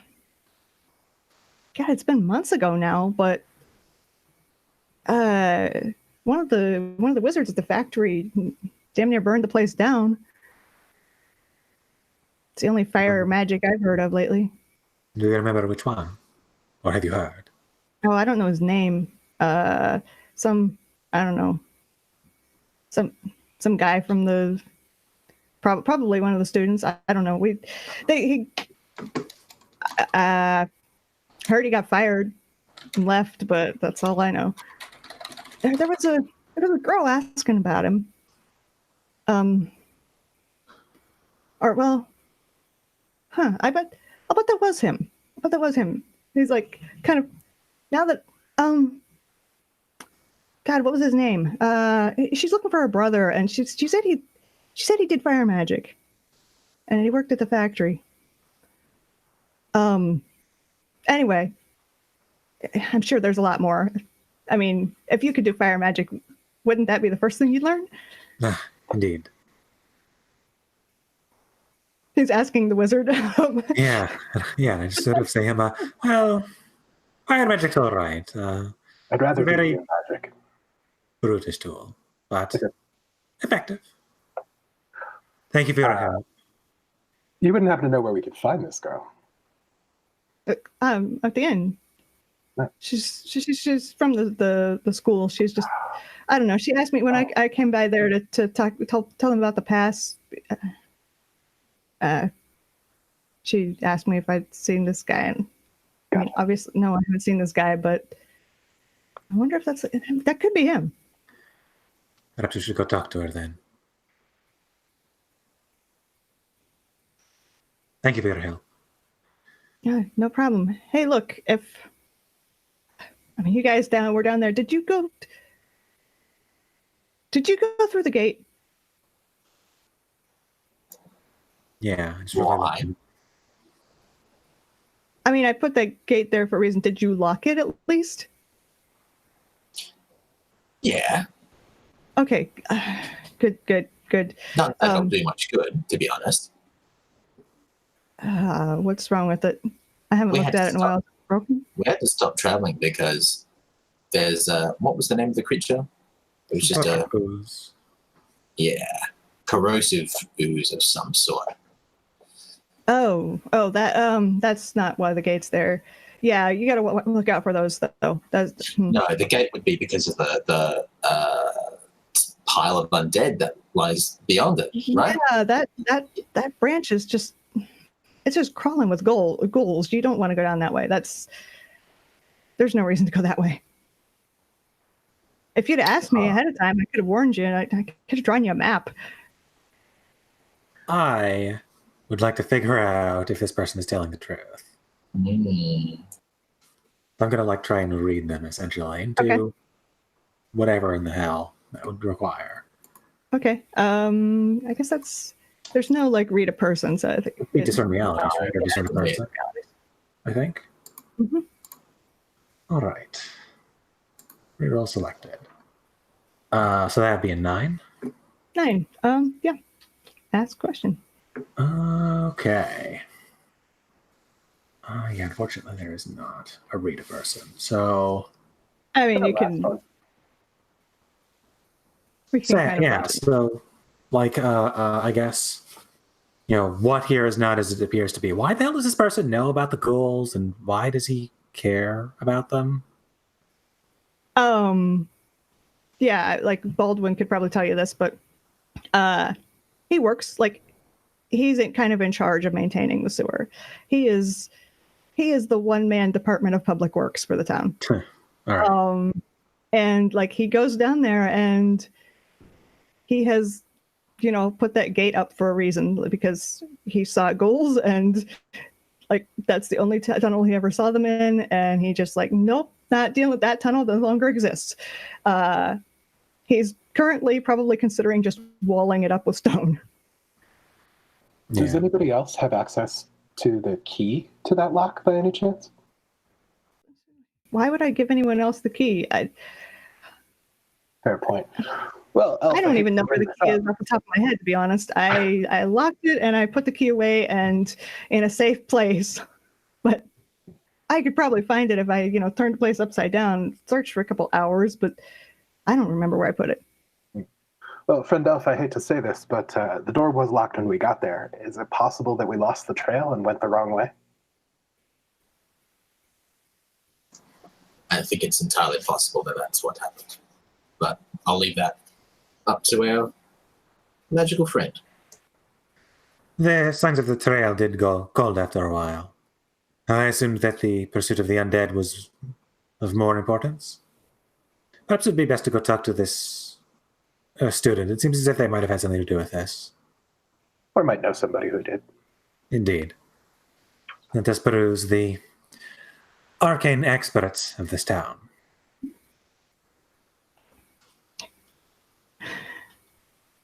So is that where you're headed? Yeah, okay. Seems good. Yeah, you can just, go. You're back at the Lazy Bear, and the students aren't hard to find. You see Miria, the necromancer, kind of talking with Greta, who's telling her about a ghost, because she's a necromancer, and then you see kind of leaning against the bar, this skinny kind of androgynous person with shaggy blonde hair, kind of watching them and looking really bored and impatient. And how do you know that they specialize in more energy magic, not necromancy? And how do you know that the necromancer specializes in necromancy? Yeah, so I mean, it's the mistakes, right? So we know that the necromancer is a necromancer because they've clearly screwed up one of the spells at one point of time. You can still see their veins on their arms are a little bit black. And the energy guy, of course, is his face is just starting to heal from a minor burn, essentially. It's still a little bit shiny. And you can still see just the tips of his hair are just a little bit singed, and maybe his eyebrows are clearly growing back. Just the signs of the repeated failure necessary to learn this stuff. Yeah. This was the kid who was playing the guitar badly. Yeah. And yeah, just kind of looks up at you as you approach. Oh, hey. Energy magic, very troublesome, huh? Yeah. I mean, it's you gotta sacrifice for knowledge, right? Yeah. What do you? Indeed. I remember when I was learning my illusory skill, I would try it many, many times, and one time I accidentally turned my clothes invisible. Quite unpleasant. Yeah, but it took a while. I bet it took a while to live that down. The librarian was not happy. Or they were happy. Yeah, he was a creepy old one, wasn't he? Yeah. Anywho, I was very curious to know how many other energy specialists there are in this town. Other pyromancers and whatnot. I mean, I don't know. I just got here a few days ago, but I imagine there's a few at the factory. That seems like their kind of thing. Your kind of thing as well. Yeah. Do you need somebody to do a spell? I mean, so I would like to mechanics this guy, but I'm not entirely sure how to induce the mechanics. Is there any way for me to like trace that guy was the one who cast this fire spell? Is that a thing that I could do? I think that would be wow. Would that be? If I like cast detect magic, yeah, like a discern realities roll. That would be like discern realities using detect magic, I guess. Is that a thing I could do? I think it would be one roll though. I don't think you need to roll twice for that. All right, which one do I roll then? Maybe the worst roll of the two. Discern realities. I think that's kind of what you're really trying to do here. Okay. I will roll discern realities then. Right, 9. 9. Okay. I guess my basic question is just like, can I trace can I connect the spells together? You can't, but it's not it's not because you couldn't if they were connected. They aren't. This kid didn't like do the fire magic. All right. You don't see any like trace of burns of like that kind on them at all. And like, yeah, you've never met a fire mage who didn't have burn scars all over them. Yeah. So just sort of like I'm a nod out of character. This guy doesn't seem relevant then. This is the person whose brother is missing, or I did not know that. So I guess I wouldn't if it's another character. I think you could put together what the dwarf told you and like guess that it's either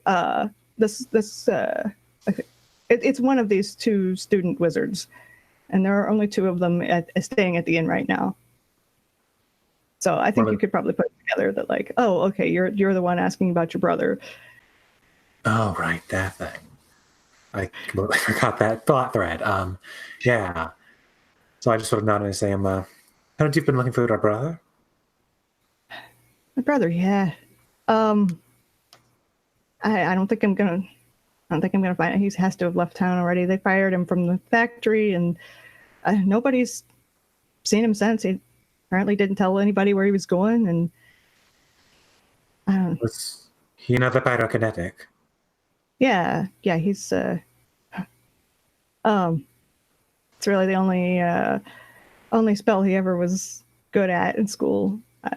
So I would like to invoke my ritual ability. I guess we don't have a place of power yet, but I would need to find a place of power in order to make use of that. What would place of power be like? What would place of power be like for you?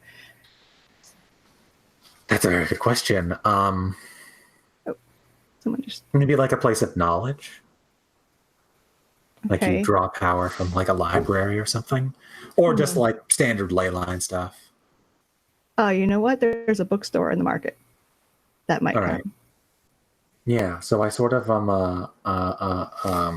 So my intention here is to create a ritual that can like find siblings of this guy, right? To like find his brother, essentially. So I would like to know what it would take to make that ritual work. All right, let's see what the ritual rules are here. Yeah, choose 1 to 4 of those conditions. You need to do a ritual to like you're trying to find the brother. To just like, ideally it would be like a fucking nav arrow, right? That would just point to where he is for a while. What would you? You're gonna need something of his. All right. So if I something of his. Yeah. And I think you'll need help from somebody probably to get something of his. So that's let's just leave it at that. Yeah. All right. So I just sort of like in the same. I might be able to help you find your brother, cast a ritual of some kind, but I'm going to need something of his. I think I'll need your presence there as well to establish the connection. Yeah. Of course I'll participate, but I don't have anything of his. I didn't bring anything with me. So they worked at the factory? He might have left something. It sounds like they fired him in a hurry. They might not have let him take his stuff. Huh. I think he lived there, and there's worker dormitories. So maybe there might be some of his stuff there. All right.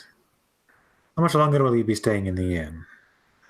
Till the past thaws. Of course.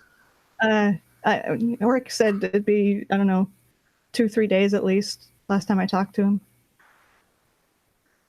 Perhaps then I sort of like turn back to my companions and I say, well, perhaps we could go find something, go liberate something from the factory then. Yeah, that's a really bad idea. You don't want to mess. I don't know if you've been here, how long you've been here for, but you do not want to mess with Mr. Mullahan is the factory owner's name. Yeah, with Mullahan. I mean, you said you met Korrin before, and then that man is. Certain tools that might be of use here. We need someone stealthy, and I sort of like look between the two of you. I go, Well, if Korrin is seeking the same people, he might be able to provide that item, but he'd want to get involved. So, it could work, but it could also be a terrible idea. Getting Korrin involved is always a bad idea. Avoid that man at all costs. I mean, aren't we already involved with Korrin? We don't have. Well, really, he didn't show any particular interest in you at the time, but fair enough. Yeah. At this point, though, I think I've been to the temple. I've killed some ghosts. We went in the sewer. There was some ooze. I'm gonna change my clothes and have some more drink. do not blame you. It's late, isn't it? So I might actually sort of join you and just get some more booze. That's does anyone else have anything so there is, I guess, one thing that you know of that like could be a thing that you would do at night, which is that you overheard Greta inviting Miria to go see a ghost at the cemetery, who apparently shows up like every night for a couple of weeks this time of year. I don't know if any of you have interest in just seeing a ghost because you already have dealt with ghosts, but I haven't. I'm very curious. Yeah, so I'll go. It's like the town's tourist attraction this time of year. Sure. Baldwin's probably seen it like times. Oh yeah, you've probably seen it. Yeah. Yeah, I've probably seen it before. Okay. Yeah. Okay. Gosh. Wonderful. I probably if they don't want me there, I'm gonna kind of insert myself into whatever the hell they're doing. Yeah. You definitely kind of look like. Yeah. Okay. Yeah. There's a ghost. It's like. From Greta, who is going to be polite and be like, "Yeah, sure, come on, let's go see the ghost." And yeah, you kind of walk through the snow that's crunching because it melted a little bit, and now it's frozen again, and slog over to the cemetery, where you see this kind of misty, humanish shaped figure like rise up out of the ground. And as the features of it, like it's just appearing as you get there. And you see the features kind of like not solidify, but like become more distinct to a certain point. Still a little blurry, but and it's like a kid. It's like, I don't know, 12, 13 years old. And he is just walking back and forth between the headstones and crying. He's not talking. He's just like, kind of looks like, a kid just angry and crying, and like stops and kicks at a headstone. And that's all he does. He doesn't like attack anybody. He doesn't even acknowledge anybody being there. Yeah, I'll like walk up to him. And I guess he still doesn't acknowledge me. He just walks through you. All He right. does seem to pause just for a second and like look at you, but other than that, he doesn't say anything. He just like walks through. He's still crying. I guess I can't just magic at it. I don't know. Can you? I do not have contact spirits, so I could cast invisibility on the ghost to make it even more ghostly. Not ghostly enough. As the moon comes up, you do like it becomes more like becomes again solid is not the word, but like becomes even less there. More opaque. Mm-hmm. I guess I'll just like study it then, just like watch it, sort of like understand, try and figure out what type of ghost it is and maybe why it's here. Yeah, I mean, looks like, a human boy. Maybe like 12 or 13. He just paces back and forth, crying and yelling and, kicking things. And he walks up to like one end of the cemetery, and that seems to be like he stops there for a moment and looks and like kicks the fence and then turns around. And as the moon like comes up completely in the clouds, as much as the clouds ever blow away, the moon is about as visible as it's going to get. He walks back to the grave that he like rose up from and stands there, stares at the headstone, like yells at it, and then disappears. Yeah, what's the name on the headstone? The name is Toby Mollahan. Ah. Date of death is almost exactly 3 years ago. All right, so I just sort of make note of that and then walk back. Yep. Cool. And there's nothing much going on unless you want to duel with Virgil. Nobody, like, you don't see any trouble for once, which is kind of nice. Interesting.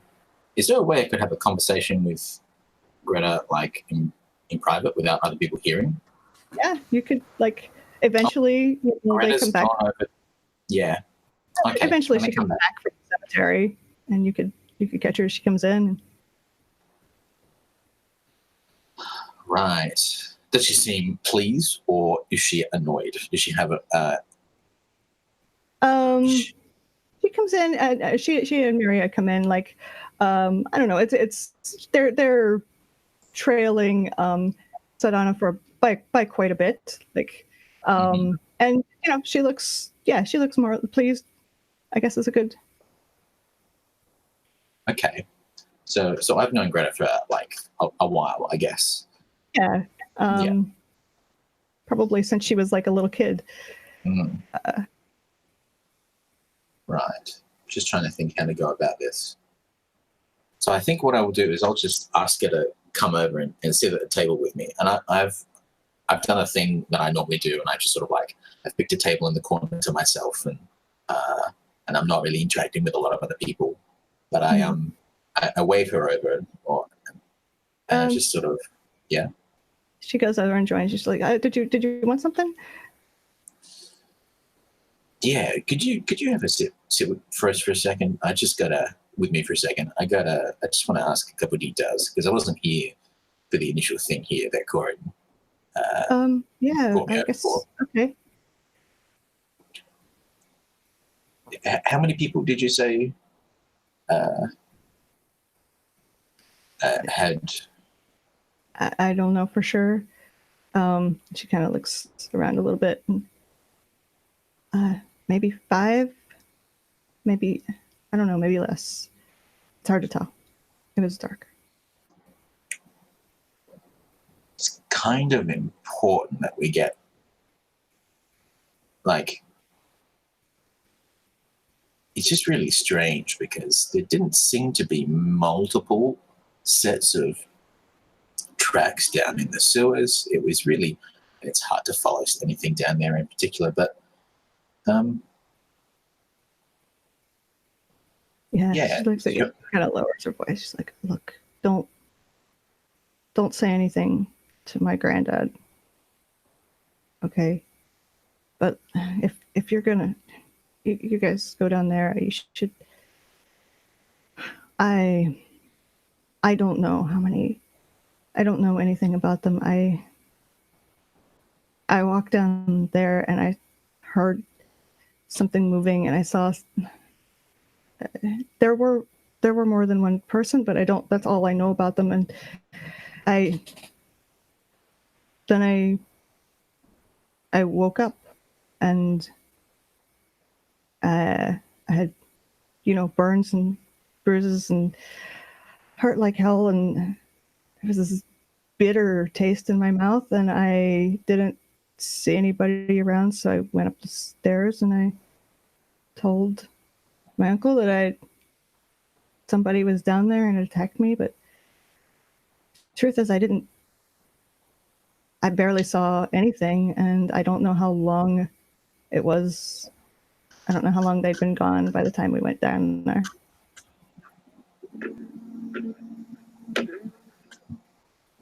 Truth is, I don't even know if I got one punch in. Interesting. So, okay. That's all I wanted to know. I thought...